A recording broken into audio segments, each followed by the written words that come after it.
Alright, in this section of the video bootcamp series, we're going to cover armor leaders, which are similar to normal leader counters, but they are going to be applicable to vehicles instead. Now, one of the key ways to tell the difference between an armor leader and a regular leader is that armor leaders do not contain a movement factor, right? They're never going to be moving around on their own. They're always going to be associated with a vehicle. And as such, if anything were ever to happen that would cause the vehicle to become abandoned, the armor leader would be removed from the scenario at that point. An armor leader is never going to be running around the map on his own like a infantry leader would be. And as such, that means he's going to share the fate of whatever vehicle that he's associated with, which means armor leaders are not going to be wounded. And in fact, they're going to be shaken. So if an armor leader is shaken, it means the vehicle's shaken, and vice versa, back and forth.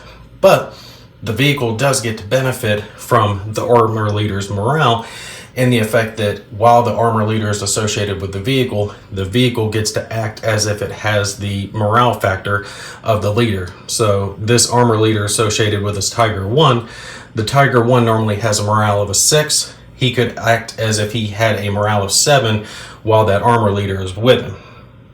Now, the leadership modifier is going to take and be subtracted from the die roll when rallying or making a damage check as normal. And also, when making an attack with a tank, like our Tiger 1s here, they have machine guns and ordnance that they can take and fire all at the same impulse. His leadership modifier can be applied to both. So you can add his leadership modifier to the tank's machine gun factor when making a direct fire, and you can subtract his leadership modifier from the tank's ordnance table when making it a hit roll. But it's not going to affect the HE equivalent number, which we know is that number located to the left of the morale. Now, when you're making a damage check for an armor leader, you're always going to use the armored vehicle armor leader column. Remember, they can't be wounded, so you're always going to use that column. You're not going to use the column that is associated normally with single man counters. In the rare circumstance that you have a situation where an armor leader is associated with an unarmored vehicle, use the unarmored vehicle column.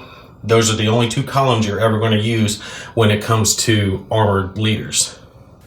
Now, as we talked about previously, leaders have a leadership range.